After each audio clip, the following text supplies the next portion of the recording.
August 2 முதல் நலம் காக்கும் ஸ்டாலின். உங்கள் குடும்பத்தின் நலன் அரசின் பொறுப்பு.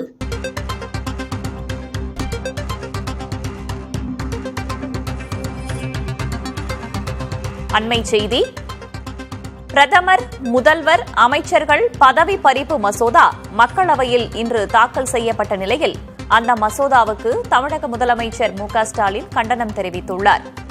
தீவிர குற்றச்சாட்டுகளுக்கு ஆளாகி 30 நாட்கள் சிறையில் இருந்தால் பதவி பறிபோகும் நிலையை இந்த மசோதா உருவாக்கி இருக்கும் நிலையில் அது தொடர்பாக கருத்து தெரிவித்துள்ளார் தமிழக முதல்வர் மு.க.ஸ்டாலின். அந்த மசோதாவிற்கு கண்டனம் தெரிவித்திருக்கிறார். மேலும் இன்றைய நாள் கருப்பு தினம், கருப்பு மசோதா என்றும் அவர் குறிப்பிட்டிருக்கிறார். ஏற்கனவே அமித்ஷா தாக்கல் செய்த மசோதாவுக்கு காங்கிரஸ் உள்ளிட்ட எதிர்க்கட்சிகள் கடும் எதிர்ப்பு தெரிவித்திருந்த நிலையில் அரசமைப்பு சட்டத்திற்கு எதிரானது என்று கூறியிருந்த நிலையில் முதலமைச்சரும் கண்டனம் தெரிவித்திருக்கிறார். கூடுதல் தகவல்களை வழங்குவதற்காக செய்தியாளர் ரமேஷ் இணைந்திருக்கிறார். ரமேஷ், விரிவான தகவல்கள். இன்று நாடாளுமன்றத்தில் அரசியல் சாசனத்தின் 130வது திருத்தம் செய்யப்பட்டிருக்கிறது. அதாவது 30 நாட்கள் ஒரு மாநிலத்தின் முதலமைச்சர் அல்லது அமைச்சர் ஜெயிலில் இருந்தால் அவரை அந்த பொறுப்பிலிருந்து நீக்குவதற்கான சட்ட மசோதா இன்றைக்கு தாக்கலாயிருக்கிறது. இதற்கு முதலமைச்சர் எதிர்ப்பு தெரிவித்திருக்கிறார்.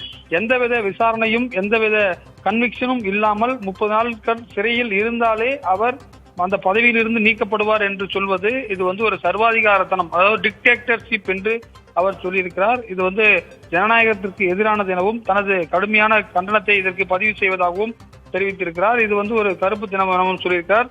The Union BJP government has decided to defy the constitution and it is democratic foundations by turning India into a dictatorship under the Prime Minister என்று சொல்லியிருக்கிறார். ஏற்கனவே இந்த வாக்கு திரட்டு சம்பந்தமான ஒரு விஷயம் போய் கொண்டிருக்கக்கூடிய நிலையில் இது போன்ற ஒரு மிஸ்யூசிங் ஆஃப் பவர்ஸ் என்று அவர் சொல்லியிருக்கின்றார். இந்த தேசிய ஜனநாயக கட்சி இருக்கக்கூடிய தலைவர்கள் இதை எப்படி பார்ப்பார்கள் என்றும் தெரியாது என்றும் சொல்லியிருக்கார். அது மட்டும் இல்லாமல் இந்த NDA அலையன்ஸ் இல்லாத மாநிலத்தில் இருக்கக்கூடிய அமைச்சர்கள் மற்றும் முதலமைச்சரை பழி வாங்குவதற்காக இந்த போன்ற சட்ட திருத்தம் கொண்டு வரப்பட்டதாக சொல்லியிருக்கிறார். இதுதான் அவர் பதிவிட்டிருக்கக்கூடிய பதிவாக இருக்கிறது. அதை அமித்ஷா அவர்கள் நாடாளுமன்றத்தில் பேசிய அந்த போட்டோவையும் அவர் பதிவு செய்து எதிர்கட்சி எம்பிக்கெல்லாம் இதை இந்த மசோதாவை கிழித்து எறிந்தார்கள் என்பதையெல்லாம் சுட்டிக்காட்டி இந்த ட்விட்டர் பக்கத்தை பதிவு செய்திருக்கிறார். வேதவள்ளி, வேறு எந்தெந்த கட்சிகள்லாம் இதற்கு எதிர்ப்பு தெரிவித்திருக்கிறார்கள்?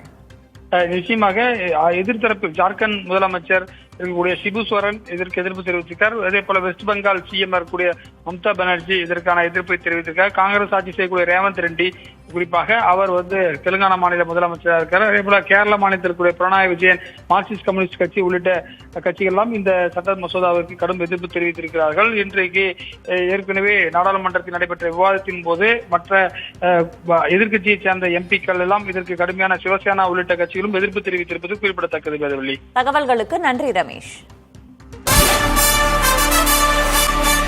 மாற்றம் தருமா மதுரை மாநாடு?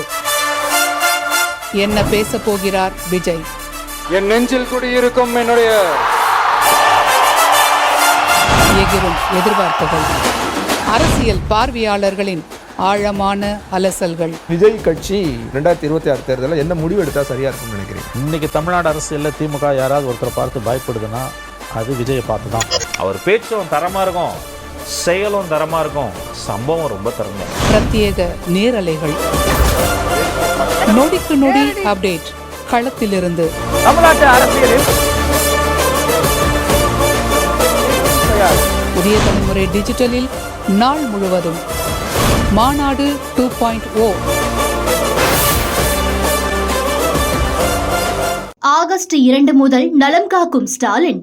உங்கள் குடும்பத்தின் நலன் அரசின் பொறுப்பு.